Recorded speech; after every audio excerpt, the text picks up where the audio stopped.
Bom dia. Na aula de hoje nós vamos falar sobre a pré-história, a arqueologia e vamos falar também sobre o povoamento da América. Portanto, nós vamos ter três assuntos juntos. Por quê? Porque para a gente explicar uma coisa, como o povoamento da América, eu vou precisar fazer um apanhadão de outras. Então, por isso que nós vamos ter nessa aula pré-história, arqueologia e povoamento da América. Nós vamos ter vários assuntos e conceitos que nós vamos trabalhar nessa aula. Em primeiro lugar, é importante a gente entender o seguinte: quando a gente está falando de pré-história, nós estamos falando de alguma coisa como montar um quebra-cabeça. Mas não é qualquer quebra-cabeça. É como se a gente tivesse que montar um quebra-cabeça sem algumas pecinhas. Vocês já montaram quebra-cabeça que você perde uma peça ou outra? Então, aí como é que você faz? Você tem que imaginar o que é que cabia naquele lugar daquela pecinha ali do quebra-cabeça. A pré-história é um estudo que ela tem muito desse exercício. Sabe por quê? Porque uma nova informação, um novo vestígio, uma nova fonte, um fóssil novo que aparece, pode mudar totalmente a visão que a gente tinha daquele conjunto. Por quê? Porque dependendo a mensagem que aquela nova fonte traz, ela pode nos fazer repensar aquilo que a gente tinha construído como explicação. Por isso que falar de pré-história é sempre pensar numa história que a gente tem que usar muita imaginação, no sentido científico da palavra, para poder preencher lacunas a partir de outras informações que não estão ali na paisagem e que você precisa de estar acrescentando. Ora, quando a gente fala em pré-história, a primeira coisa que a gente tem que entender é o seguinte: é que existe um problema com a palavra pré-história. Por quê? Porque pré é uma palavra que significa antes. Por exemplo, o que era pré-escola? Pré-escola é antes da escola fundamental. Tá? Ora, se é verdade isso, quando a gente fala pré-história, nós estamos imaginando que então, é um período que vem antes da história. E aí tem um problema. Porque desde que o ser humano, desde que o homem está vivendo e fazendo parte da vida da sociedade, desde que o ser humano apareceu no planeta, ele faz história. Não tem como o ser humano viver sem fazer história. Nós fazemos história todo dia. Nem sempre a gente registra. Nem sempre a história que a gente faz, ela vai parar nos livros. Mas a gente faz história todos os dias. Então, existe um erro na palavra pré-história aí, tá? Porque, na verdade, pré-história não é um período anterior à história, é um período anterior à escrita. E quando a gente fala em escrita, nós estamos falando de uma outra coisa. Nós estamos falando que em algum momento da história, o ser humano desenvolveu a capacidade de se comunicar por códigos. Esse código é o alfabeto, mas isso, as sociedades humanas levaram muitos e muitos anos e produziram muitas e muitas tecnologias para chegar lá. Daí esse erro da gente chamar de pré-história, o que na verdade é uma pré-escrita. Tá? A escrita, gente, ela foi inventada pelos seres humanos por volta de 3.300 antes de Cristo. Portanto, nós estamos falando de alguma coisa que surgiu há mais ou menos 5.000 anos atrás. Só que o ser humano surgiu há mais ou menos 100.000 anos atrás. Essa espécie da qual nós fazemos parte, o Homo sapiens, o homem que sabe, é isso que nós somos, ela é uma espécie, né, que está no planeta Terra fazendo a sua história faz pelo menos 100.000 anos. Dos quais só nos últimos 5.000 a gente tem escrita. Então, como é que a gente vai fazer para estudar esse povo que não deixou nada escrito a respeito da sua vida? Então, a gente tem que se utilizar de outros instrumentos. Vocês estão vendo aí do lado duas imagens. A imagem do lado direito, na parte superior, é uma caverna, né? É um desenho bonito que está numa caverna lá em Laco, na França. Essa imagem mostra uma visão que os antigos habitantes daquela região da França tinham sobre a sua vida. Então, vocês estão vendo que eles retrataram lá os animais, eles retrataram, parece que é uma caçada, pode ser também que seja um ritual, pode ser que seja na hora da refeição. Enfim, em algum momento, esses seres humanos deixaram o seu registro na história, deixaram o seu registro ali na caverna. Como aconteceu nessas mãozinhas que estão aí ao redor, né, e que eu utilizei como primeira imagem de abertura. Essas mãozinhas, elas foram deixadas também numa caverna. Esse tipo de linguagem a gente chama de arte rupestre, a arte na pedra. Ela é um testemunho, né, do período antigo, ela é uma fonte histórica, tá? Mas não é uma fonte escrita, como a gente já sabe. Aquelas pedras que vocês estão vendo na parte inferior aí da imagem são em Stonehenge, que fica lá na Inglaterra. Essas imagens aí, essas pedras, foram delicadamente colocadas em formato de círculo num determinado lugar. Então, elas formaram um monumento que tem ali numa região da Bretanha. Ora, acontece o seguinte, né? E esse monumento deixa algumas perguntas, ele está lá até hoje. A gente sabe que ele é do período do o que chamava-se antigamente do Neolítico. Ou seja, é um período em que o homem vivia e ele usava a pedra como um instrumento ali para poder se organizar, para poder produzir o seu trabalho, para muita coisa na vida. E vocês veem que essas imagens mostram isso. Vejam, é um outro monumento, é uma outra fonte histórica muito importante, de tipo monumental, né? E que retrata um período em que as pessoas não conheciam a escrita.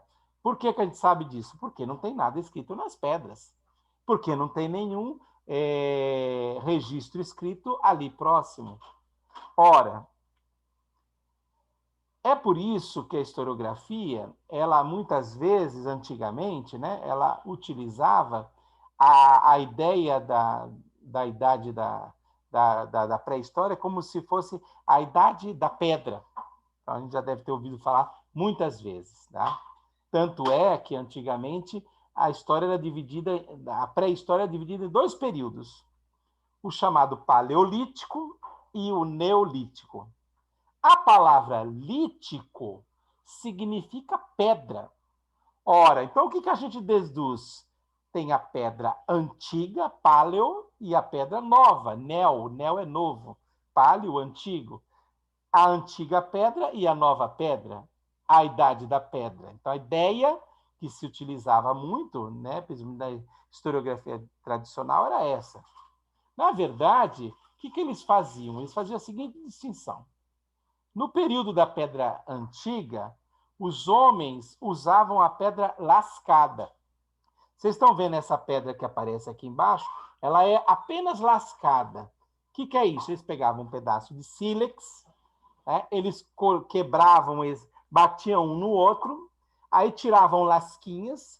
Com essas lasquinhas, eles deixavam essas pedras razoavelmente afiadas e eles podiam amarrar essa pedra, por exemplo, numa madeira, num cipó ou num pedaço de um galho de árvore e transformar isso numa flecha, num machadinho. Tá? Então, essa é a chamada pedra lascada. Quando se fala de pedra antiga, está se falando dessa pedra lascada ainda. É uma tecnologia utilizada. Tá? Então, para que ele lascava? Para poder ter o corte mais preciso. Com o tempo, eles começaram a fazer o quê? A polir a pedra. E aí, nós passamos para a fase da pedra polida. Vocês estão vendo que essas imagens aqui já tem a pedra polida. Né? A pedra polida é mais trabalhada, então ela foi várias vezes chocada contra a outra, né? Ela foi por fricção, né? E na medida que o tempo foi passando, eles foram trabalhando nisso, eles fizeram o quê? Transformar isso na pedra polida. E assim fizeram potes, fizeram outros objetos de pedra. Ora, então, quando a gente fala dos períodos históricos, em primeiro lugar, antigamente, utilizava-se muito essa mentalidade. Por quê? Porque se traduzia pré-história como idade da pedra. Tá? Hoje, isso está superado. Ora, está superado, então, que termo vai ser usado se a gente não usa mais esses termos? Usa-se hoje termos geológicos. Então, o que é a geologia? É um estudo das rochas, das pedras, do subsolo, tá? Do conjunto da nossa crosta terrestre. Então, os geólogos, eles definem os períodos de forma diferente. Tem o período do chamado Pleistoceno, que é um período que foi mais ou menos há 60 mil anos atrás, e tem o Holoceno, que começa mais ou menos há 12 mil anos atrás. O Holoceno é o período que, de acordo com aquela historiografia tradicional, corresponde ao Neolítico, que é aquele período em que o homem começa e inventa a agricultura. Então, é o período que a gente vai utilizar bastante, que se tem um pouco mais de registros. Então, hoje se utiliza esses termos geológicos. Ora, vamos pensar numa outra coisa. Portanto, quando a gente fala em pré-história, nós estamos falando de sociedades ágrafas. O que é uma sociedade ágrafa? É uma sociedade que não conhece escrita. Grafa é grafia, grafia é escrita. O A é uma partícula negativa, ou seja, é o não, que seria não escrita, sem escrita. Sociedades que não conheceram escrita, as sociedades ágrafas. E essas sociedades ágrafas, elas têm que ser estudadas por outros profissionais. Profissionais das ciências humanas, como os antropólogos, como os sociólogos, como os historiadores que trabalham com patrimônios materiais. Mas quando a gente fala de sociedades que já desapareceram, ou que são muito, muito antigas, então tem um outro tipo de ciência que é utilizada para a gente fazer o estudo dessas sociedades, principalmente das sociedades ágrafas, que é os arqueólogos.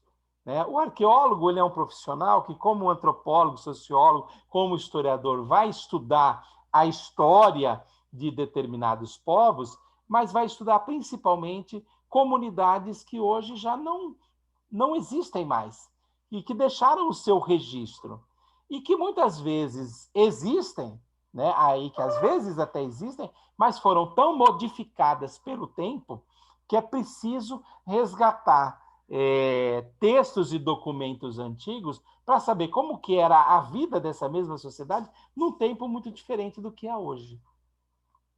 Então, para trabalhar, para pensar na pré-história e para estudar as sociedades que são ágrafas, a gente precisa de utilizar fontes não escritas. Esse tipo de fonte material não escrita, e que é mais difícil da gente obter, por um lado, e que, quando se obtém, é mais difícil de interpretar. Por que é mais difícil de se obter? Porque ela não está aí, dando sopa na natureza e a gente acha por acaso. Não, elas precisam ser, muitas vezes, não ser objeto de investigação. Elas precisam ser pesquisadas, precisam ser procuradas. Então, não é fácil obter uma fonte material não escrita. Tá? Por quê? Porque muitas vezes elas estão escondidas, elas estão em algum lugar que não se sabe. Tá? Principalmente quando elas já estão enterradas, já estão no subsolo, porque são produtos de uma outra época. O tempo passou, muita coisa mudou na natureza. Então, é aí que entra a arqueologia, que é uma ciência que vai nos ajudar a compreender, primeiro, a obter esse tipo de fonte, e, em segundo lugar, aprender a também interpretar esse tipo de fonte. Ora, a arqueologia é a ciência que estuda o passado humano a partir desses vestígios e restos materiais. Tá? Então, ele vai estudar o passado humano, a arqueologia vai estudar o passado humano, mas ela vai utilizar o quê? Ela vai estudar os fósseis, ela vai estudar os artefatos, os objetos de cultura material, ela vai estudar as marcas que foram deixadas nas pedras, que foram deixadas nas cavernas, que foram deixadas nas montanhas, né, que foram deixadas muitas vezes, né, em monumentos criados pelo ser humano e que foram colocados num determinado lugar do litoral, chamado sambaquis, que a gente vai ver. Então, a arqueologia é essa ciência que vai estudar esse passado humano se utilizando desses vestígios, são chamados vestígios arqueológicos. Vocês estão vendo aí na imagem de baixo que a gente tem duas coisas interessantes. A imagem maior é a imagem da entrada do sítio do Boqueirão da Pedra Furada. Está na cara por que chama Boqueirão da Pedra Furada. É só olhar para a montanha, né, que a gente sabe por que está chamando de Boqueirão. E esse sítio fica lá no Piauí, é um dos mais antigos da humanidade, fica lá na Serra da Capivara, no Piauí. É um dos lugares onde se pesquisa, por exemplo, sociedades muito antigas que existiram há muitos e muitos anos atrás. E a parte de baixo, a imagem de baixo, vocês estão vendo, por exemplo, um arqueólogo com um pincelzinho, limpando cuidadosamente, né, e tirando a terra que está envolvendo, né, envolvendo não, que está dentro dessa, né, não, tirando a terra que está envolvendo e também a terra que está dentro desse esqueleto de crânio humano que está ali. Tá vendo? Então, dá para perceber que se trata de um crânio, ou então pode ser que não seja um crânio, pode ser que seja um pote ou alguma coisa arredondado ali. Me parece mais um crânio. De qualquer maneira, o arqueólogo é aquele que vai utilizar, vai fazer esse estudo. Acontece que esses vestígios arqueológicos aí de que a gente está falando, eles não são fáceis, como eu falei para vocês. É preciso um trabalho sistemático, né? Esse trabalho começa lá com a escavação, né? Precisa selecionar o lugar, precisa escavar esse lugar. Tá? Vocês estão vendo que a imagem 1, ele mostra os arqueólogos trabalhando, por exemplo, num sítio arqueológico. Tá? Então, vocês estão vendo ali essa estrutura antiga ali, ela está sendo pesquisada. Então, eles estão pegando, cavando o solo, tirando pedacinhos, vendo o que eles acham ali. Tá vendo? Depois eles vão pegar esse material e vão levar para o laboratório. Estão vendo a imagem 2 lá? Esse material sendo investigado ali no microscópio, porque você precisa de analisar esses vestígios de forma mais elaborada, de forma científica. E é exatamente isso que está acontecendo ali. Feita essa seleção, essa escavação, essa limpeza, essa análise laboratorial de todo esse material, desses vestígios arqueológicos que foram selecionados, o arqueólogo começa a construir uma explicação daquela realidade. Ele começa a interpretar aquela realidade para ele dizer, olha, aqui existiu há muitos anos atrás, viveu um povo, né, que fazia casas circulares, ou no caso uma casa quadrada. Nessa época a gente encontrou também alguns artefatos que mostram como eles produziam, como eles se organizavam, se muitos moravam na mesma casa ou se eram poucos. Ou seja, tem uma série de perguntas que o arqueólogo faz para esses vestígios e que vão ajudar ele a entender essa realidade. Portanto, o ponto de partida do trabalho desses arqueólogos são justamente esses sítios arqueológicos, esses lugares que são tombados, inclusive, né, selecionados e tombados pelo patrimônio como lugares que não podem ser destruídos, que não podem ser visitados assim sem nenhum critério, justamente porque eles precisam ser objeto da pesquisa. É importante a gente dizer que, como esses vestígios eles são escavados, muitas vezes, no mesmo sítio, a gente encontra material de diversos povos que viveram em momentos diferentes. É como se a gente tivesse o sítio, é uma região, então está ali. Ele vai escavar. O que ele cava primeiro, que está mais na superfície, é algo mais recente.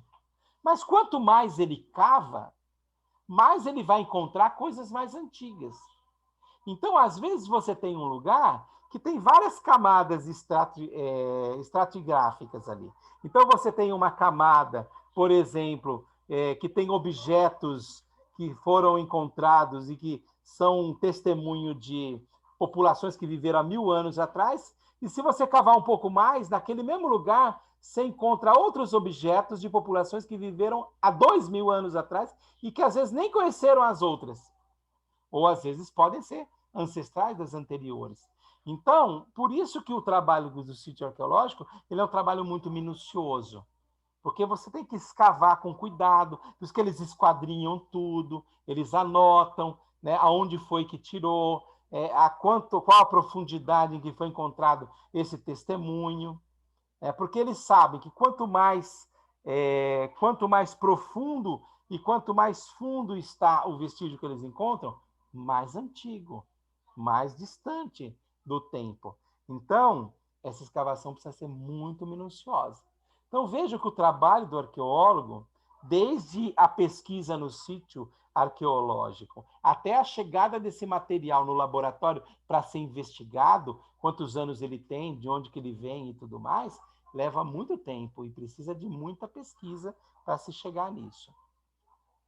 Bom, com essas pesquisas arqueológicas que se é possível fazer um retrato da humanidade no período em que ela era ainda, ela fazia parte de sociedades ágrafas, sociedades que não conheciam a escrita. E é preciso fazer essa pesquisa com atenção para a gente saber, inclusive, de onde nós viemos. O que os arqueólogos descobriram a respeito da humanidade nessas pesquisas que foram sendo feitas ao longo da pré-história? Uma das coisas que se sabe hoje é que o berço da humanidade, né, quer dizer, onde é que o ser humano surgiu, fica na África. Estão vendo aqui esse desenho que está aqui do lado direito? Vocês estão vendo aqui? Esse aqui é o mapa da África. Tá? Isso aqui é a África. Tá? Num desenho, né? E se vocês estão vendo essa parte verde aqui do desenho, essa região aqui é a região do Rift Valley, na África, essa parte chamada de África Oriental. Provavelmente foi aqui, nessa região do Rift Valley, que surgiram os primeiros hominídeos, que depois evoluíram e deram origem ao ser humano. E foi nessa região também que, 100 mil anos atrás, foram encontrados vestígios dos primeiros seres humanos. Vejam, eu estou falando de duas coisas diferentes. Primeiro, foram encontrados vestígios dos primeiros hominídeos. O que são os hominídeos? São aqueles primatas que foram nossos ancestrais. Tá? E por que foi encontrado nessa região aí? Porque essa região é um vale, é uma grande fenda, é um buraco. O que aconteceu? O movimento das placas tectônicas há milhões de anos atrás, ele abriu um grande buraco, uma grande fenda, que ficou conhecida como o Rift Valley. Nessa região aonde foi aberta essa fenda, foram encontradas, né, muitos anos depois, foram encontradas esqueletos de ossadas humanas, que nem esse que eu pus aqui para vocês verem, que é o esqueleto mais antigo da humanidade, tá? Que foi apelidado de Lucy. Tá? Como é que a gente sabe que é nessa região? Nesta região, alguém abriu o microfone, por favor, feche. Tá? Nessa região aí, no Rift Valley, o que aconteceu? Quando houve esse movimento das placas e houve essa separação, né, essa abertura da fenda, o que aconteceu? A floresta recuou. Acontece que os macacos, os primatas, dos quais nós somos ancestrais, nós somos descendentes, né? Eles viviam nessas árvores, né? Eles viviam como macacos, pulando árvore, em galhos, buscando comida e tudo mais. Só que na medida que a floresta recuou, eles tiveram que descer e tiveram que procurar comida no chão, né? E aí o que aconteceu? Passaram a andar sobre dois pés. E aí surgiram aqui, estão vendo aquele macaquinho que aparece do lado do homem ali? Né? Então, esse foi o primeiro passo para o desenvolvimento do Australopithecus erectus.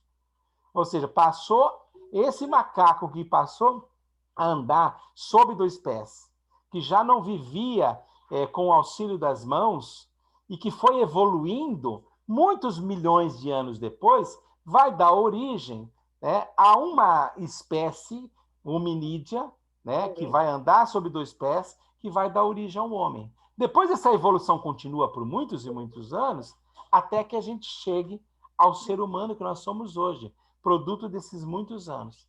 Então, o que se sabe hoje? Que toda a nossa história começou ali na África, que a África é o berço da humanidade, tá? Ora, mas aí vem uma questão.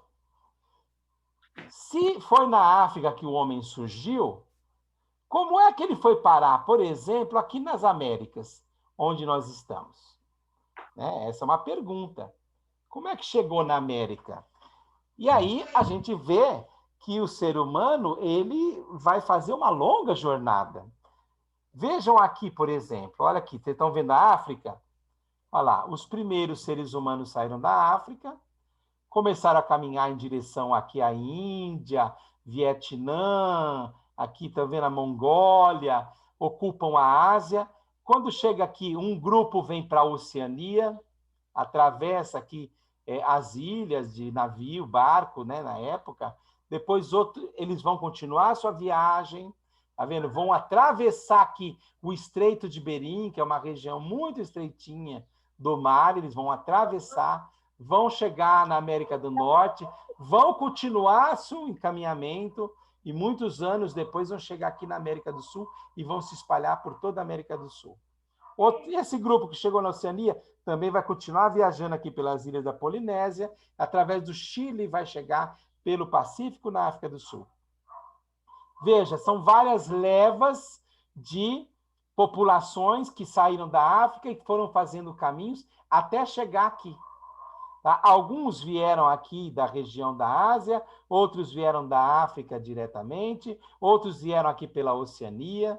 E assim, esses povos, esse ser humano que surgiu aqui na África, foi se espalhando e ao longo de muitos milhares de anos, né?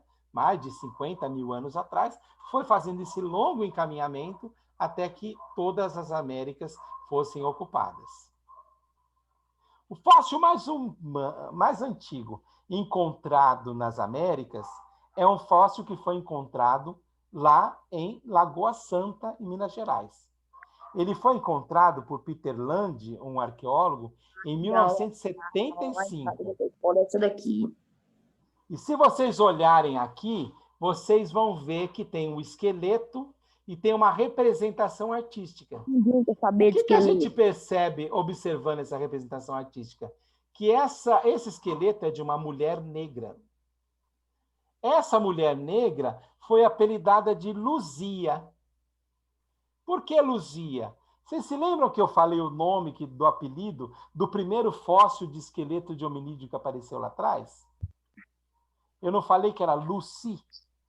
Então, essa daqui, Luzia, é como se fosse, né, um nome abrasileirado de Lucy. Tá? Então, uma mulher negra. Isso confirma a ideia de que foram várias migrações. Teve uma que veio da África, atravessou o Estreito de Bering e se espalhou até chegar aqui em Lagoa Santa, em Minas Gerais. Teve uma outra que ficou ali pela Ásia muitos e muitos anos e depois atravessou Não é por acaso que os índios brasileiros e os índios, de uma forma geral, a gente olha para os olhinhos dele, a gente lembra muito os asiáticos, né? Lembra essa coisa próxima do chinês, do japonês, mas não é por acaso, porque é uma característica morfológica desses povos, né? E também a gente viu que muitos outros vieram por outros caminhos, como pelo Pacífico. Ora, há muitos e muitos anos atrás, encontraram vestígios lá no sítio do Boqueirão da Pedra Furada, na Serra da Capivara, lá no Piauí, encontraram vestígios de 48 mil anos. Vejam bem, aquele esqueleto de Luzia tem 11.500 anos. Esses vestígios aqui têm 48 mil anos. O que significa que essa passagem, essa viagem, ela foi muito antes do que se imaginava. Porque muita gente achava que essa viagem ela tinha acontecido, essa travessia, no máximo 15 mil anos atrás. Mas aí apareceram esses vestígios aqui e mostraram que a humanidade ela chegou nas Américas há muito tempo atrás. Continuando as pesquisas, os arqueólogos descobriram também que muitos humanos, muitos homens, os chamados paleoíndios, né, os índios antigos que viveram antes dos índios que nós temos hoje, eles viviam aqui na época do final do Pleistoceno, entre 11.000 e 12.000 anos. Nessa época, os homens e mulheres que aqui viviam conviveram, inclusive, com a megafauna da época. Sabe o que é a megafauna? Essa fauna enorme. Por exemplo, animais como o tigre de dente de sabre, que vocês estão vendo aqui, ó, olha só a carcaça do tigre de dente de sabre. Olha o tamanho, né, da cabeça do tigre de dente de sabre. Era imenso. Aqui vocês veem uma mulher do lado de uma carcaça de um mamute, né? Então, são seres, né? São animais com os quais o ser humano, do final do Pleistoceno, que surgiu naquela época, conheceu, conviveu. Lembra um pouco aquele cenário do filme A Era do Gelo, que todo mundo já viu, que tem um menininho ali, tem um mamute, a preguiça gigante. Essa megafauna também existia aqui. Ora, e tem também os sambaquis, que são conchinhas que foram sendo guardadas e construídas um monumento. Tá vendo esse monumento aqui? A gente olha, parece que é uma montanha, né? Isso aqui foi feito pelos seres humanos. Essa parte aqui, daqui da frente da ilha, é um sambaqui. São conchinhas que foram sendo jogadas ali. É como se alguém estivesse na praia comendo os mariscos, as conchinhas, as ostras, e fosse jogando ali e fosse montoando. Depois alguém fala assim, ficou bonito isso aqui, vamos juntar. E aí passaram muitos anos, virou uma montanha de conchinhas ali. E ali, junto daquelas conchinhas, encontraram artefatos, que nem esse aqui, tá vendo? É o tipo de uma flautinha. E encontraram outras coisas, encontraram machadinha, encontraram outras coisas. E esses sambaquis também são testemunhos, né, arqueológicos do período da pré-história no Brasil. E também encontraram lá no sertão do Seridó, lá na Paraíba, essas pedras imensas aqui, ó, que vocês estão vendo, que é a Pedra do Ingá. Essa Pedra do Ingá, ela também é um mistério para nós, né? Porque, estão vendo esse desenho aqui embaixo? É um desenho do que tem aqui de desenho na Pedra do Ingá. Isso são petroglifos. O que é isso? É como se tivesse uma espécie de escrita a ser codificada, que nós não conhecemos hoje, aonde esses homens que viveram há 2, 3 mil anos atrás aqui no Brasil, né, deixaram suas marcas, seu registro. Tem um pouco de desenho, tem um pouco de uma escrita que a gente não conhece e não soube decifrar, mas o que é importante é um monolito de pedra que mostra a mensagem dos primeiros habitantes que viveram naquela região ali do Seridó, na Paraíba, há alguma coisa tipo 2 mil anos atrás. Então, gente, o que a gente percebe? Né? Que tem uma história, né? Que essa é uma história bastante rica, bastante rica. e muito pouco conhecida. Uma história que deixou registros, registros que não foram escritos, de sociedades ágrafas, e que, por essa razão, precisaram ser objeto de pesquisas da arqueologia. E que os arqueólogos, depois de pesquisar em laboratório, de investigar tudo isso, deixaram para nós um testemunho vivo disso. Escreveram alguns textos, alguns artigos científicos que foram publicados, a partir dos quais a gente é capaz de reconstruir a história desse povo que vivia num tempo muito, mas muito distante de nós. Ok?